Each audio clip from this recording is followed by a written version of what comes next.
complaint.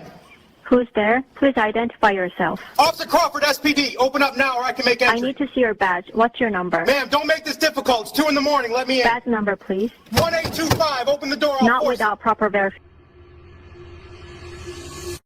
11월의 어느 목요일 밤이었습니다. 미국 워싱턴주 시애틀 캐피톨 힐의 오래된 아파트 복도. 사람들이 잠들어야 할 시간에 한 여성이 문 뒤에서 숨을 죽이고 있었습니다.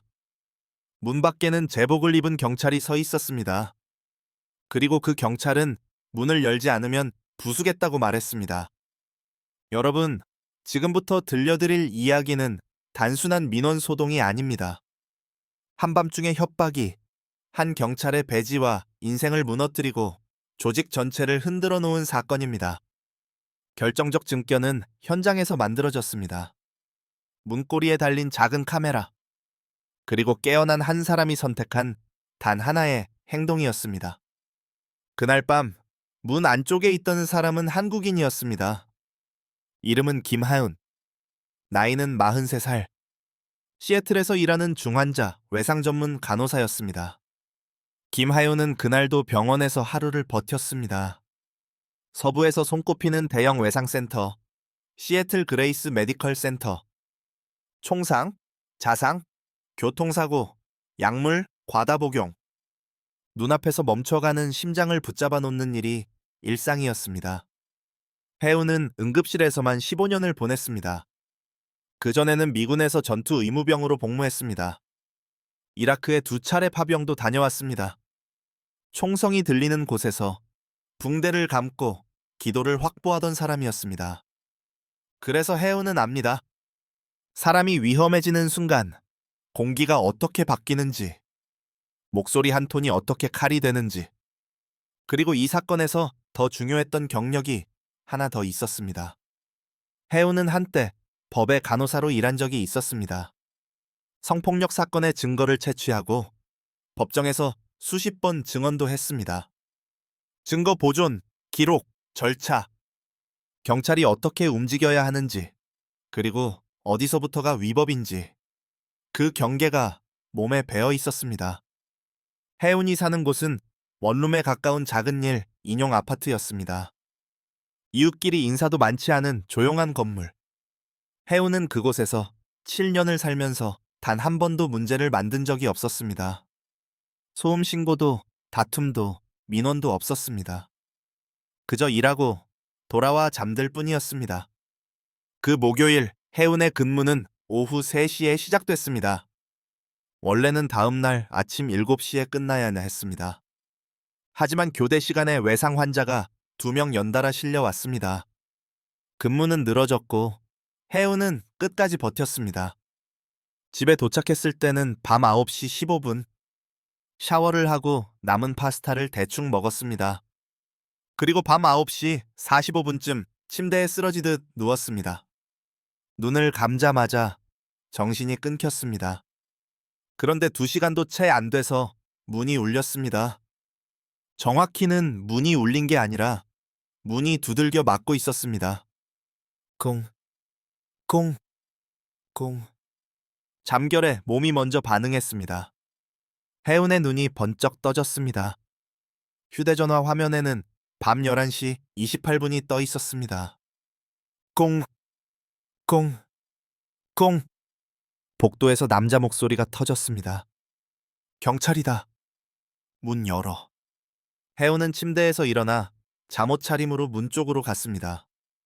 티셔츠에 면바지. 누군가 문을 잘못 두드렸나? 아니면 건물에서 무슨 사고가 났나? 그럴 수도 있다고 생각했습니다. 하지만 문에 가까워질수록 해운의 감각은 더 예민해졌습니다. 목소리에는 설명이 없었습니다. 명령과 위협만 있었습니다. 해운은 문을 열지 않았습니다. 대신 도어뷰를 들여다봤습니다. 제복을 입은 남성이 서 있었습니다. 손은 허리 근처에 붙어 있었고 몸은 앞으로 쏠려 있었습니다. 눈빛은 화가 난 사람의 그것이었습니다. 해운은 문 너머로 말했습니다. 무슨 일인지 먼저 말씀해 주세요. 그러자 복도에서 더 큰 소리가 돌아왔습니다. 지금 당장 문 열어. 안 열면 문을 부숴버릴 거야. 해운은 심장이 빨라지는 걸 느끼면서도 목소리는 낮게 유지했습니다. 무슨 신고가 들어왔나요? 어떤 소란인가요? 남자는 딱딱하게 답했습니다. 소란 신고가 있었다.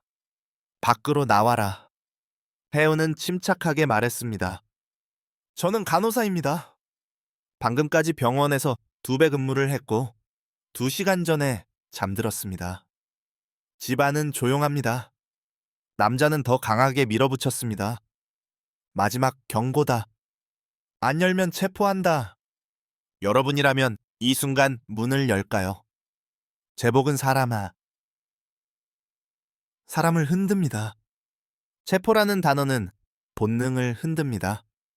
대부분은 겁에 질려 문을 엽니다. 하지만 해운은 달랐습니다. 해운은 문에 기대지 않고 한 걸음 물러섰습니다. 그리고 정확히 물었습니다. 무슨 사건인지, 누가 신고했는지, 어떤 호수를 말하는지 확인해 주세요. 그리고 성함과 배지 번호를 말씀해 주세요. 문밖이 잠깐 조용해졌습니다. 그 짧은 침묵이 오히려 더 위험하게 들렸습니다.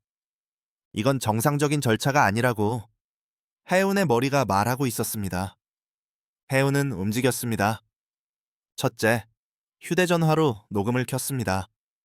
둘째, 현관에 설치해둔 초인종 카메라 앱을 열었습니다. 6달 전 택배 때문에 달아둔 장치였습니다. 평소에는 거의 잊고 살던 장치가 그날 밤에는 생명줄이 됐습니다. 화면에는 남자의 얼굴이 선명히 잡혔습니다. 눈썹이 찌푸려져 있고 턱이 앞으로 나와 있었습니다. 카메라가 찍고 있다는 걸 모르는 사람의 표정이었습니다. 셋째, 해운은 맞은편 이웃에게 문자 메시지를 보냈습니다. 맞은편에는 변호사로 일하는 이준호가 살고 있었습니다. 경찰이 문을 두드리는데 설명 없이 위협해요. 녹음 중이에요. 혹시 소리 들리면 확인해 주세요. 준호는 거의 즉시 답했습니다. 들려요. 많이 공격적이네요. 저도 초인종 카메라로 녹화할게요. 조심해요. 문 밖에서 다시 소리가 터졌습니다. 문 열어. 지금 당장. 해운은 또렷하게 말했습니다. 협조하겠습니다. 하지만 이유를 알아야 합니다. 성함과 배지 번호를 말씀해 주세요. 남자는 비웃듯 말했습니다. 배지 번호는 필요 없어. 문이나 열어. 해운은 짧게, 그러나 단단하게 받아쳤습니다. 접촉하는 경찰의 신원 확인은 시민의 권리입니다. 성함과 배지 번호를 말해주세요. 그러자 남자의 목소리가 낮아졌습니다. 조용해졌는데 더 위협적이었습니다. 5초 안에 안 열면 증거를 인멸한다고 보고 들어간다. 해운은 숨을 들이마셨습니다. 증거라니? 무엇의 증거인가? 나는 잠들어 있었고 집은 조용하다. 이건 말이 안 된다. 남자가 카운트다운을 시작했습니다. 5, 4. 그 순간 해운은 결심했습니다. 해운은 미국 긴급 신고 번호인 911으로 전화를 걸었습니다. 상담원이 받았습니다. 911입니다. 어떤 도움이 필요하십니까? 해운은 주소를 또박또박 말했습니다. 메리디언 아파트, 이스트 파인 스트리트, 312호입니다. 경찰이 문을 부수겠다고 위협합니다. 소란 신고라고 하지만 어떤 신고인지 설명도 없고 신원도 밝히지 않습니다. 지금 바로 이 주소로 신고가 들어왔는지 확인해 주세요. 상담원의 목소리에 잠깐 멈칫하는 기색이 섞였습니다. 잠시만요. 문 밖에 두드림이 멈춰섰습니다. 남자가 전화 통화를 들은 겁니다. 초인종 카메라 화면 속 남자는 턱을 굳게 다물고 어딘가로 무전을 치고 있었습니다. 30초쯤 지나 상담원이 다시 말했습니다. 고객님, 오늘 밤 그 주소로 접수된 소란 신고는 없습니다. 문 밖에 있는 경찰의 인상착의가 어떻게 되나요? 해운은 빠르게 설명했습니다. 백인 남성으로 보이고 30대쯤입니다. 시애틀 경찰 제복을 입었습니다. 지금 제 현관 앞에 있습니다. 상담원이 말했습니다. 상급자에게 연결하겠습니다. 전화를 끊지 마세요. 잠시 뒤 더 낮고 단호한 목소리가 들렸습니다. 시애틀 경찰 세르전트 윌리엄스입니다. 무슨 일입니까?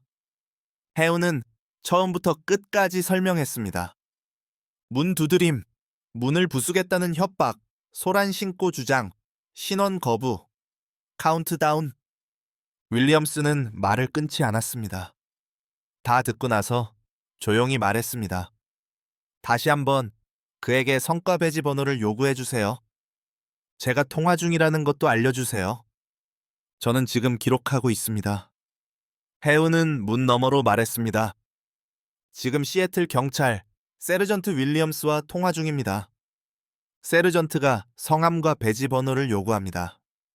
말씀해 주세요. 긴 침묵이 흘렀습니다. 카메라 화면 속 남자는 고개를 약간 돌렸습니다. 마치 누군가를 찾듯 복도를 훑었습니다. 그리고 목소리가 바뀌었습니다. 아까와 달리 불확실하고 아주 조금 흔들렸습니다. 브래들리 미첼이다. 배지 번호는 7429. 해운은 즉시 그걸 그대로 전화에 옮겼습니다. 브래들리 미첼. 배지 번호는 7429라고 합니다. 그 다음 윌리엄스가 예상 밖의 말을 했습니다. 김씨, 그 경찰은 오늘 당신 지역에 배치된 인원이 아닙니다. 지금 캐피톨 힐에 있을 이유가 없습니다. 제가 즉시 출동 인력을 보냅니다. 절대 문을 열지 마세요. 저를 직접 확인하기 전까지 누구에게도 문을 열지 마십시오.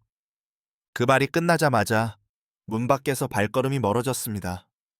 초인종 카메라 화면 속 미첼은 빠르게 복도 끝으로 걸어갔습니다. 걸음이 빨랐습니다. 도망치듯 서둘렀습니다. 자신이 큰 실수를 했다는 걸 그도 알고 있는 듯 했습니다. 해운은 문에 등을 붙인 채 전화선을 놓지 않았습니다. 카메라 화면을 계속 봤습니다. 그리고 몇 분 뒤 건물 입구 카메라에 경찰차가 세대 들어오는 모습이 잡혔습니다. 잠시 후 문을 두드리는 소리가 났습니다. 이번에는 다릅니다. 무겁지만 차분했습니다. 절차적인 노크였습니다. 김하운 씨, 세르전트 윌리엄스입니다. 다른 경찰 3명과 함께 왔습니다. 도어뷰로 확인해 주시겠습니까? 해운은 도어뷰로 봤습니다. 4명이 서 있었습니다. 모두 이름표가 보이는 자세로 서 있었습니다. 윌리엄스는 배지를 도어뷰 앞에 가까이 들었습니다. 그제야 해운은 문을 열었습니다. 윌리엄스는 50대의 흑인 남성이었습니다. 관자놀이에 흰머리가 섞여 있었고 눈빛은 차분했습니다. 해운의 잠옷 차림을 보자 그의 얼굴에 짧은 미안함이 스쳤습니다. 김하윤 씨, 오늘 밤 일에 대해 사과드립니다. 처음부터 다시 말씀해 주세요.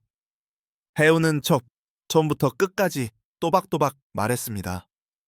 윌리엄스는 중간에 끼어들지 않았습니다. 다 듣고 나서 해운의 휴대전화 녹음 파일을 확인했습니다. 그리고 초인종 카메라 영상을 봤습니다. 영상은 선명했습니다. 미첼의 얼굴, 위협적인 자세, 문을 부수겠다는 말, 카운트다운! 모든 것이 시간과 함께 남아 있었습니다. 그때 맞은편 문이 열렸습니다. 이준호가 후드티 차림으로 나왔습니다. 휴대전화를 들고 있었습니다. 저도 녹화했습니다.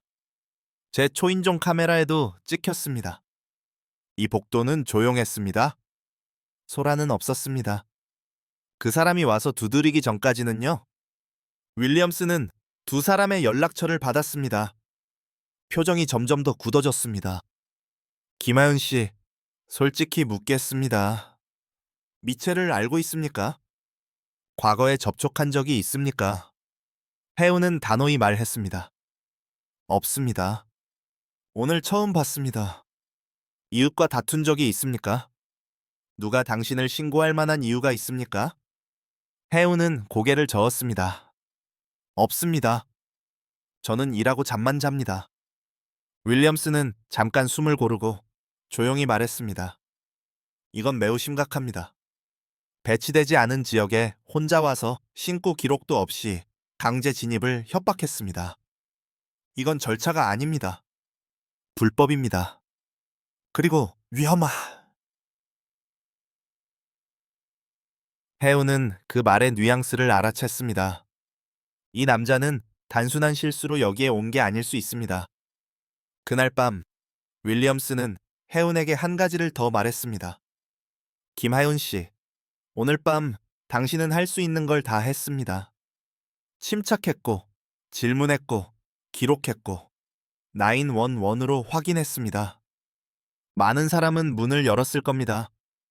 그랬다면 위험했을 수도 있습니다. 해운의 등줄기에 한기가 훑고 지나갔습니다. 경찰들이 떠난 뒤 해운은 그 밤을 다시는 잠들지 못했습니다. 문을 2번 잠그고 창문을 확인하고 다시 카메라 화면을 확인했습니다. 그리고 아침 아침이 밝았습니다. 다음 날 해운에게 전화가 왔습니다. 내부 감찰이 아니라 성폭력과 아동학대 전담팀 소속 형사였습니다. 그 순간 해운은 깨달았습니다. 이 사건은 소란 신고가 아니었습니다. 처음부터 다른 목적이었습니다. 형사는 조심스럽게 말했습니다. 미첼은 조용히 조사 중이었습니다. 지난 반년 동안 여성들이 익명으로 신고했습니다. 한밤중에 경찰이 혼자 찾아와 소란 신고가 있었다고 말하고 문을 열게 만들고 그 뒤에 성폭행을 저질렀다는 내용이었습니다. 문제는 증거였습니다. 피해자들은 충격으로 얼굴을 정확히 기억하지 못했고 배지 번호도 보지 못했습니다. 조사팀은 특정 경찰 몇 명으로 범위를 좁혔지만 결정타가 없었습니다. 그 결정타가 해운의 초인종 카메라였다고 형사는 말했습니다. 해운의 영상에는 얼굴이 또렷했습니다. 신고 기록이 없다는 사실도 911 통화로 확인됐습니다. 맞은편 변호사의 영상까지 더해졌습니다. 해운은 망설이지 않았습니다. 정식 진술을 하겠다고 말했습니다. 법정에 서는 일도 피하지 않겠다고 했습니다. 이틀 안에 영장이 발부됐습니다. 미첼의 순찰차 컴퓨터, 개인 휴대전화, 집의 컴퓨터가 압수수색 대상이 됐습니다. 그리고 나온 결과는 참혹했습니다. 미첼은 경찰 데이터베이스로 혼자 사는 여성들의 정보를 조회했습니다. 주소와 거주 형태, 현관 구조, 출입 보안 여부, 밤에 방문하기 쉬운 곳을 골랐습니다. 적어도 3년 이상 그런 조회와 방문을 반복한 기록이 남아 있었습니다. 그의 휴대전화에는 사진이 있었습니다. 창문 너머로 찍힌 사진, 현관 출입구를 몰래 찍은 사진, 메모장에는 일정 추정까지 적혀 있었습니다. 더 끔찍한 건 일부 범행이 영상으로 남아 있었다는 점입니다. 그는 숨겨진 카메라를 사용했습니다.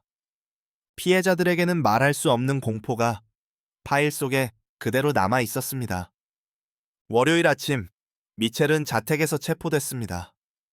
1급 강간 혐의 3건, 성적 동기가 있는 주거 침입 혐의 5건, 스토킹 혐의 8건, 공무상 권한 남용과 직무 관련 범죄 혐의까지 혐의는 줄줄이 붙었습니다. 사건은 전국 뉴스가 됐습니다. 경찰의 범죄였기 때문만이 아닙니다. 한 간호사가 남긴 기록이 수사 전체를 뒤집었기 때문입니다. 예비 심리에서 해운의 음성 녹음이 재생됐습니다. 초인종 카메라 영상도 증거로 제출됐습니다. 미첼의 목소리와 얼굴이 배경음까지 포함해 또렷하게 법정에 울렸습니다. 맞은편 이웃의 영상이 같은 장면을 다른 각도에서 확인해 줬습니다. 그리고 911 통화 기록은 그 밤에 정식 신고가 없었다는 사실을 못 박았습니다. 검사는 말했습니다. 이건 배지를 이용한 포식 행위의 가장 분명한 증거라고. 하지만 해운은 거기서 멈추지 않았습니다. 해운은 시애틀 경찰을 상대로 연방 민권 소송을 제기했습니다. 돈 때문이 아니라고 해운은 말했습니다. 책임 때문이라고 했습니다. 소장은 워싱턴주 서부 연방지방법원에 접수됐습니다. 6시 8쪽에 달했습니다. 경찰 조직이 이전의 익명신고를 충분히 조사하지 않았고 미체를 그대로 두었고 제도적으로 시민을 보호하지 못했다는 내용이 담겼습니다. 도시는 처음에 맞섰습니다. 조사 중이었고 절차를 지켰다고 주장했습니다. 하지만 해운 측은 자료로 반박했습니다. 비슷한 진술이 이미 3건이나 있었고 내부 기록에는 미첼의 조회 흔적이 남아 있었고 규정상 더 적극적인 조치가 가능했다는 점이 드러났습니다. 재판은 9날 동안 이어졌습니다. 배심원단은 4시간 만에 평결을 내렸습니다. 모든 쟁점에서 해운의 손을 들어줬습니다. 배상액은 미국 달러 57만 5천 달러였습니다. 하지만 더 큰 건 판사의 명령이었습니다. 시애틀 경찰은 성비위 의혹 대응 절차를 전면 개편하라는 아댓을 받았습니다. 독립심사기구가 만들어졌고 개인정보 조회를 자동으로 감지하는 경고 시스템이 도입됐습니다. 모든 대민 접촉에서 바디캠 사용이 의무화됐습니다. 동료의 포식 행동을 발견하고 신고하는 교육도 강제됐습니다. 해운은 배상금 가운데 미국 달러 5만 달러는 법률 비용과 휴직기간 생활비로 남겼습니다. 그리고 나머지 미국 달러 52만 5천 달러는 3곳에 기부했습니다. 성폭력 피해자 지원센터 공 사태 미국 달러 20만 달러 저소득층 민권 소송을 돕는 법률 지원 단체에 미국 달러 15만 달러 그리고 혼자 사는 여성들의 안전 장비, 초인종 카메라와 보안 장치 지원을 위한 기금의 미국 달러 17만 5천 달러. 해운은 인터뷰에서 흥분하지 않았습니다. 조용히 정확하게 말했습니다. 경찰 전체를 악마화하려는 게 아니라고. 좋은 경찰도 많았고 자신도 현장에서 협업해왔다고. 하지만 배지 뒤에 숨는 포식자는 반드시 드러나야 한다고. 형사재판은 그로부터 8달 뒤 열렸습니다. 미첼은 11개 혐의에서 유죄 판결을 받았습니다. 판사는 그에게 징역 38년을 선고했습니다. 처음 25년은 가석방이 불가능하다고 모봤을 바다스름이다. 선고날 3명의 피해자가 법정에서 진술했습니다. 집안에서 믿어야 할 존재로 보였던 사람이 어떻게 공포가 되었는지, 그들이 겪은 후유증이 어떤 것인지, 목소리는 떨렸지만 말은 분명했습니다. 해운은 선고 공판에서 직접 진술하지 않았습니다. 자신은 물리적 피해를 당하지 않았으니까요. 하지만 해운은 매일 법정에 앉아 피해자 곁을 지켰습니다. 재판이 끝나고 한 피해자가 해운에게 다가왔습니다. 그리고 말했다고 합니다. 당신이 내 삶을 살렸어요. 더는 두려워만 하지 않아도 된다는 걸 보여줬어요. 그 뒤로도 해운은 병원으로 돌아갔습니다. 여전히 야간 근무를 합니다. 여전히 환자를 살립니다. 그리고 가끔은 강의실과 커뮤니티 센터에서 자신의 경험을 들려줍니다. 해운이 강조하는 건 특별한 기술이 아닙니다. 법조인이 아니어도, 경찰 내부자가 아니어도 누구나 할 수 있는 행동이라고 말합니다. 차분함을 잃지 않는 것, 질문하는 것, 기록하는 것, 필요하다면 경찰이 문 앞에 있더라도 다시 긴급 신고로 확인하는 것. 그 목요일 밤, 김해운은 영웅이 되려고 한 게 아니었습니다. 그저 병원에서 돌아와 잠들고 싶었던 사람이었습니다. 하지만 문을 열지 않았고, 질문했고, 기록했고, 확인했습니다. 그 선택이 한 명의 포식자를 멈춰 세웠습니다. 그리고 더 많은 피해를 막아냈습니다.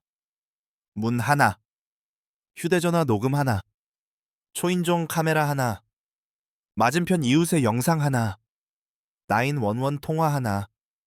그 작은 조각들이 모여 한 경찰의 거짓을 무너뜨렸습니다. 그리고 배지의 권력이 어디까지 허용되어야 하는지 도시 전체에 질문을 던졌습니다. 오늘도 누군가는 야근을 마치고 집에 돌아와 문을 잠급니다.